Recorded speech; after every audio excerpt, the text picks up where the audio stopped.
And we are back. It's Doc Williams with Sweater X, and we are with who today? Hey guys, I'm Christmas Abbott. Doc, thanks so much for having me. Not a problem. And I don't know why I had to do an intro because everyone knows when they see your smile, they already know who it is. Thanks. So, real quick, you just got back from the Australian tour. How was it? It was amazing. I'll tell you what, the Australian people, they're so nice. It was such an incredible cultural experience.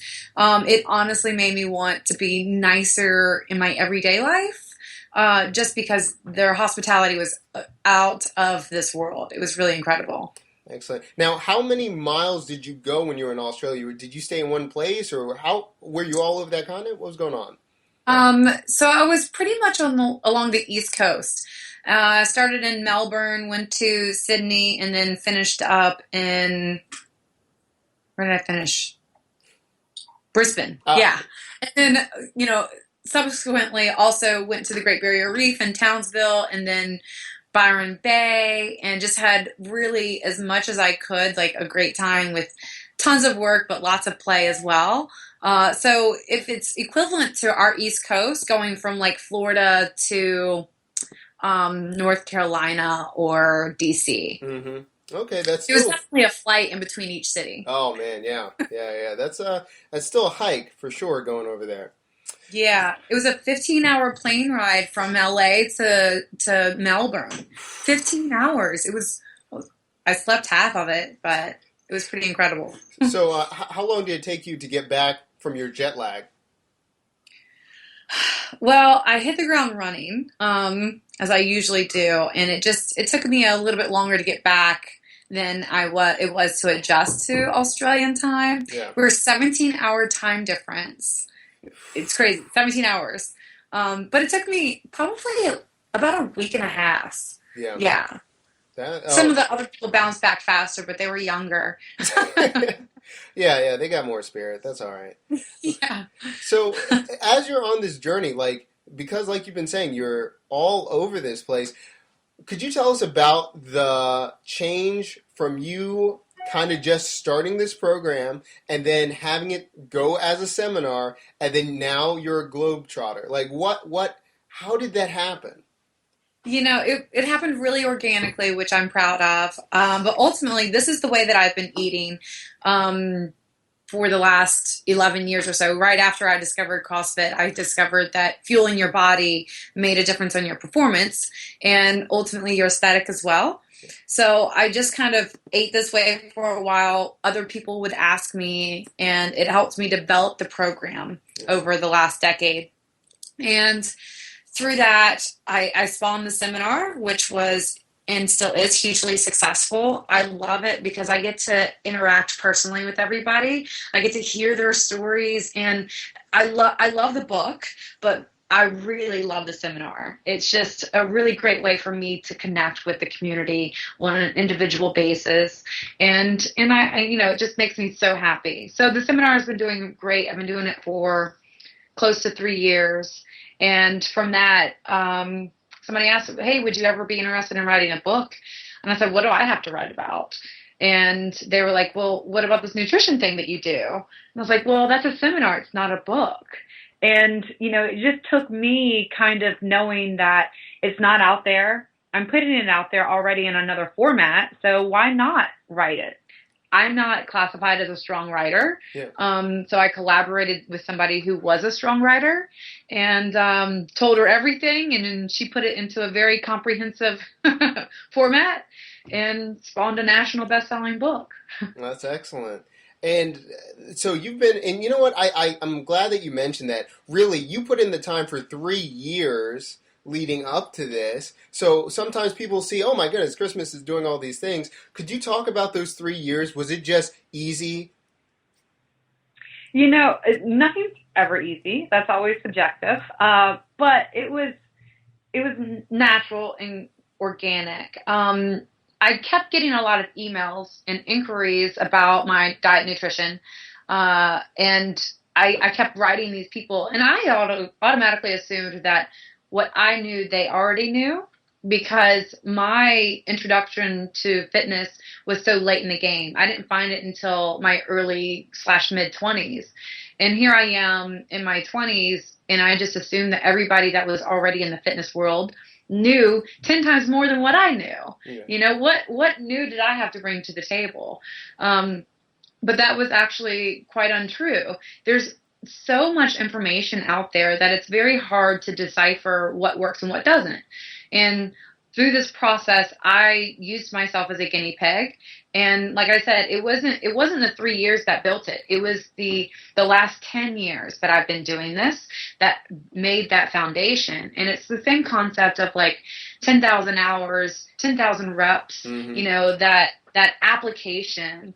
You can study something, but if you never apply it, you don't know how it works in the real world. Mm-hmm. And so I knew how it worked in the real world. I knew how I used it best.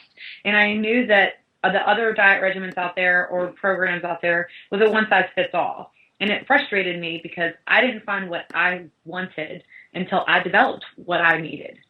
And so, people see this like super flash surge of, oh my gosh, this is everywhere. It's like, well, I have been working on this for a very, very long time.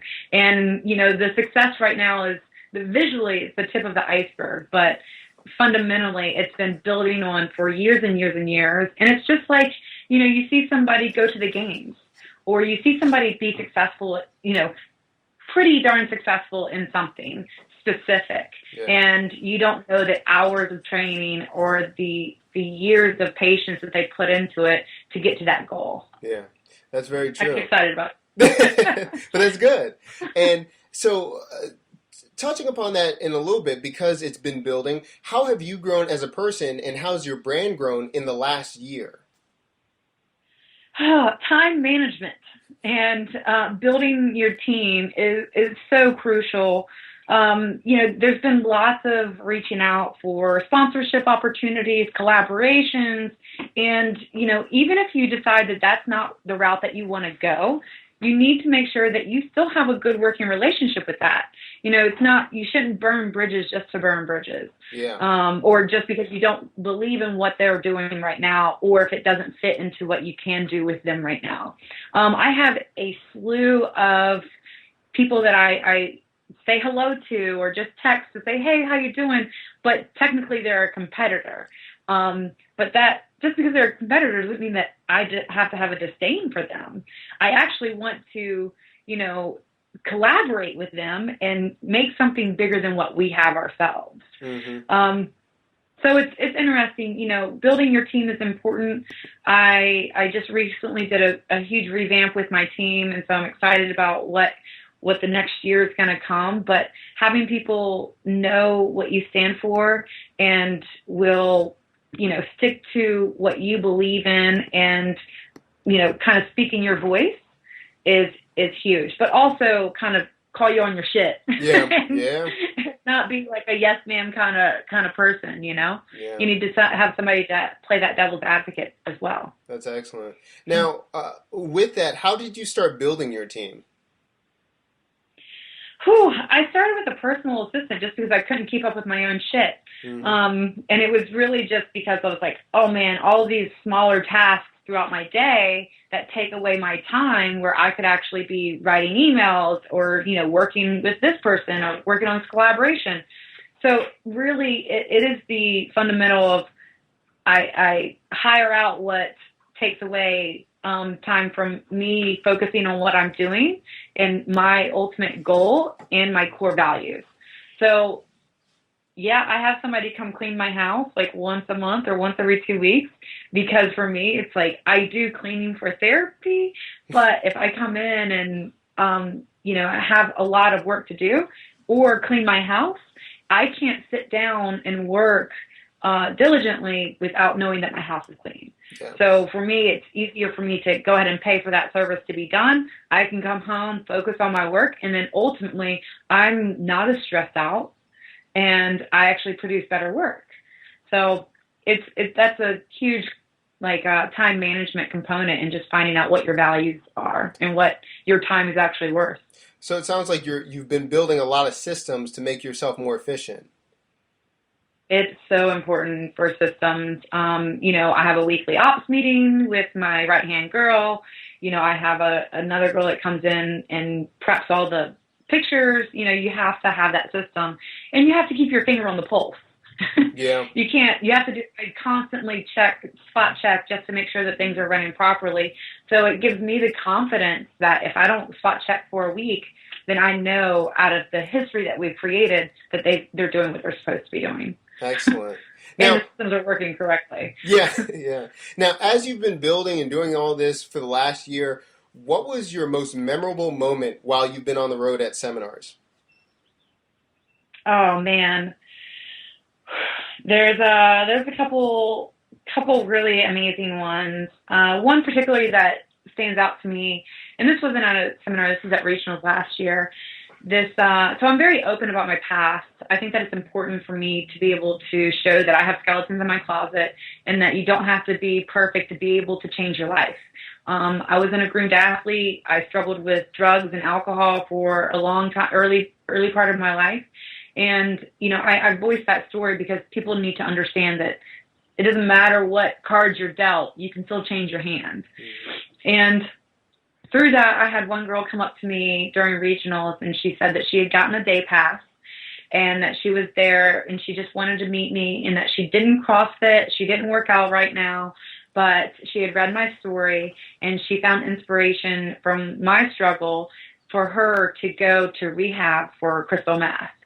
And she was working the program, and they gave her, she was at the tail end of her program, so she said that she was feeling more confident in her recovery, but they literally gave her a day pass just to come meet me at regionals.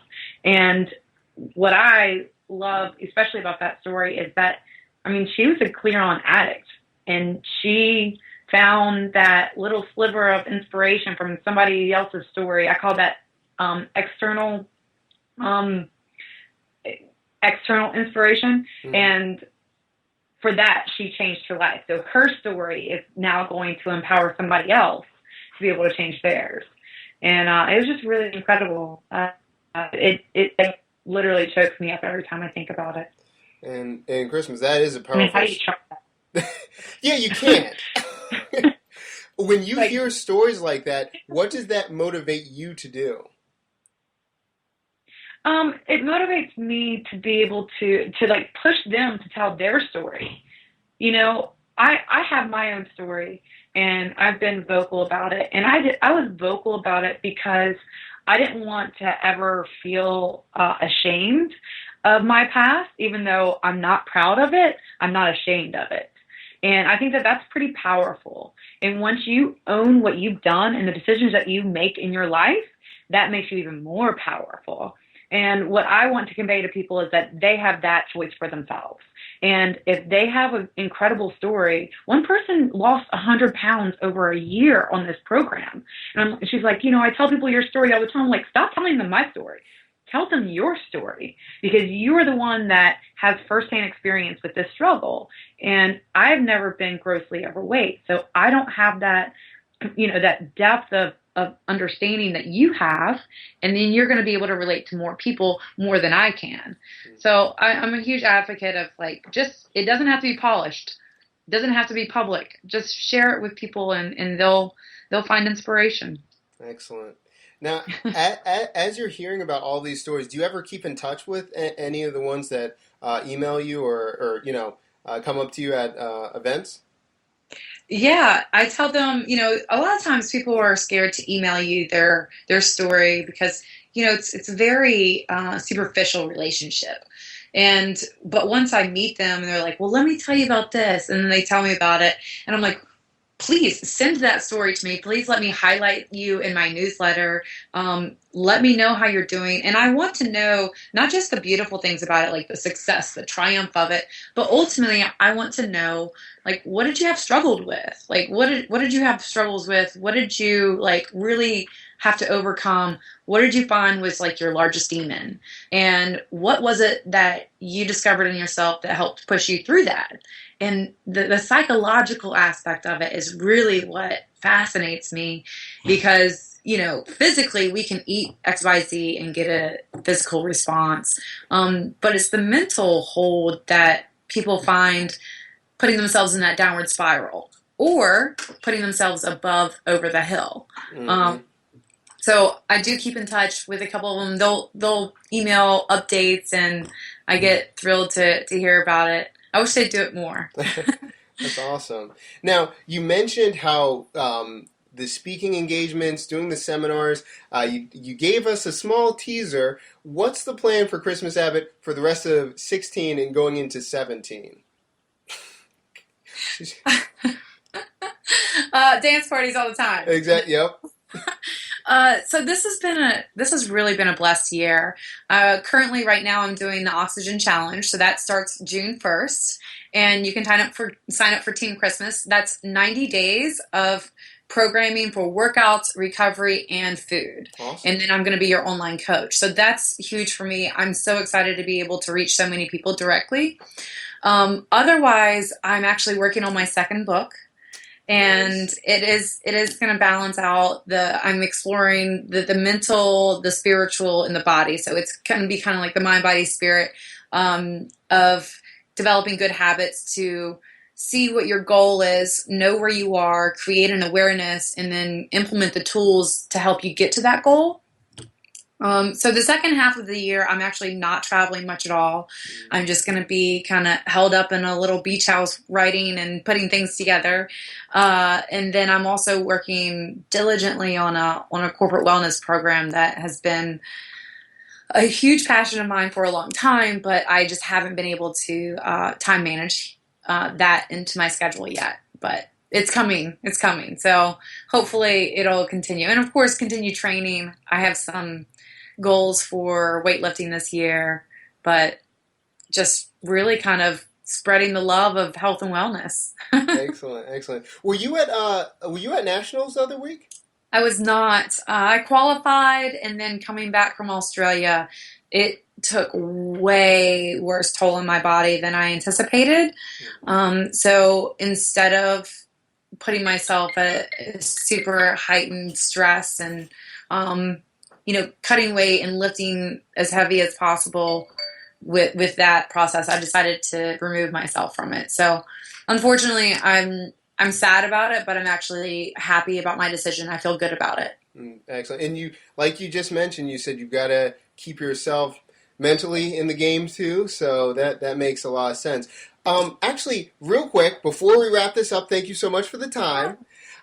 There was a point that I wanted to mention. I believe you posted it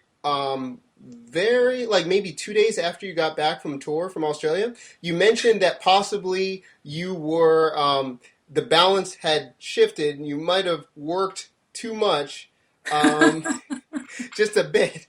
Could you talk about how that, what was that moment that you felt like this is too much and you knew that it was out of balance?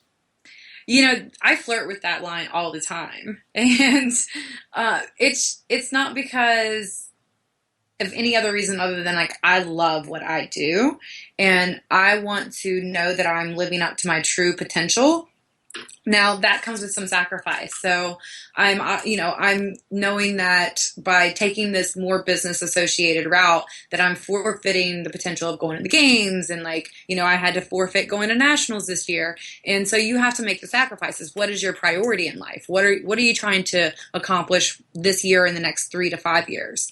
And for me, I've been so blessed with my athletic career and going to the games twice, regionals 4 times, nationals several times, and I love that. And trust me, I want to come back come back hard when I hit masters. But this is a great opportunity for me to be able to thrive in my other love, which is business. And I'll tell you what, it was just I wasn't sleeping well. Jet lag had a little bit to do with it, but I wasn't sleeping well. My body was breaking down from like multiple injuries where I wasn't able to train regularly or as hard as I wanted to. My timing, like my day was maximized and I was dropping the ball on multiple projects. And so I said, okay, I've gone too far, too much. um, and so that's when I like revamped my squad and I said, okay, I'm going to reassign my time schedule and look at my priorities and look at my projects and just kind of start trimming the fat. And so just making sure that I want to work with people that believe in me and that we can collaborate. And unfortunately, some of those don't make the cut. I love all the people that reach out, but I have to be smarter with the projects that I associate with, not associate with, but commit my time to, because it's becoming less and less available. And ultimately, I just sat down and said, okay, let's take this off my plate, and let's only focus on these projects and make them hella good. And it's been world and night difference. I'm sleeping better. I'm training better. I'm me again. But I mean, if you're walking around constantly cranky, you need to change some things. Yeah. Well, but I think that's a great point that you mentioned. It's a constant evaluation and work in progress. So it's awesome to see. You're so honest. Like, that's what I love seeing. When you're on your Snapchat on Instagram, I'm like, man, like, you can tell, like, you're putting yourself out there. And I think that vulnerability, people gravitate towards that because they know you're being yourself. And it's just wonderful to see it. Well, thank you. I appreciate that. And there's some things that I still hold close to my heart and don't put out in public all the time, like especially when I'm spending time with my family. I tend to not put them out on social media a lot. But I think that it's important for especially people in my position that people think that that it just happens. And I wanted them to see the behind the scenes of like how hard you do have to work, how hard you do have to want it. Even when you're sick and tired of it, it still drives you, and you should wake up every day and being excited about it. And that's sometimes not easy. And a lot of times you're gonna fail and be rejected, but that doesn't mean that you quit. And I think that it's important to show people that it's still a struggle. Yeah. Well, Yeah. definitely. Well, before you go, we should mention this just for a tiny bit. You're going to be at the Strong Pro Summit in June. Yeah, which I'm so excited about. And what are you going to be doing there? What's your main mission there? So a couple of things that we're doing because I would never do just one thing. We're doing SweatRx is doing the Strong Pro Summit panel. Yeah. So we're going to have this Q&A with some other amazing women that are in the industry, some of my favorite people, by the way. And I'm thrilled to be able to share a panel with them. But then on day two, and I'm going to be hosting an event. I'm not sure exactly. I can't remember exactly what event we're hosting, but me and AJ from Rush Club are going to be hosting one of the events. And then on Sunday morning, I'm going to be doing my nutrition seminar, which I love. And last year was such a great blast. It was like such a blast and a great time. But yeah, just spreading the love of health and wellness and inspiring and doing some Q&As.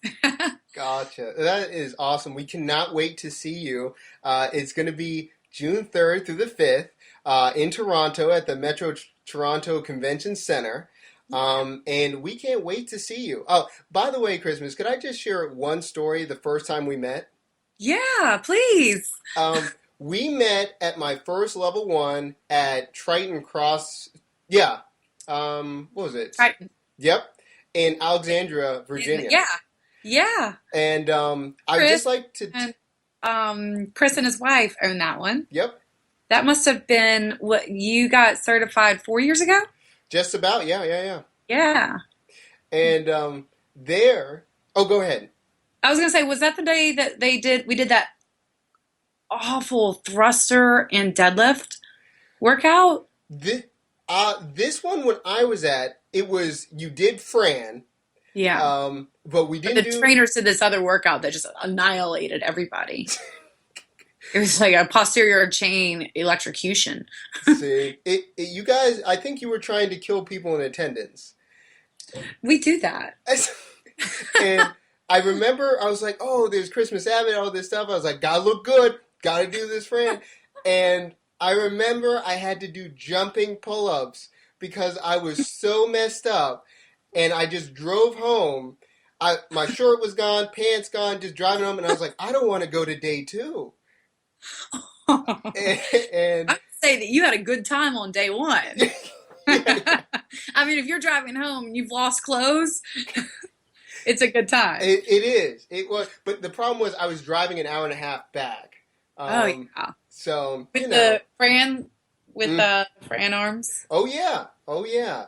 Yeah. So I always remember that it was like Vietnam flashbacks being with you. Um, but it was good times. I always say if they can see you at a seminar, and like you were at Top Tier, we met. You Yeah. always bring so much energy, and I just like to say thank you so much for bringing so much to the Oh, community. well, thank you so much. I appreciate it. My philosophy is if it's not fun, why do it? Um, Ex- you know? ex- Awesome. I'm glad that I put some terror into you. yeah, that's why I stand at a distance now when I see you. Uh, Well, when I see you next time, I'm coming in for hugs. okay, we'll see. Just a little bit taps, just taps. Christmas, Oh. before you go, where can the good people find you online? I'm really difficult to stalk, so you're gonna have to like find christmasabbott.com. Instagram is Christmas Abbott, and Snap, of course, is Christmas Abbott. So thanks, Mom, for giving me such a unique name that it was super easy to trademark. Awesome. Then it's been great to have you, and we look forward to seeing you in less than a month. Super soon. I'm so excited. Thank you so much. Thank you.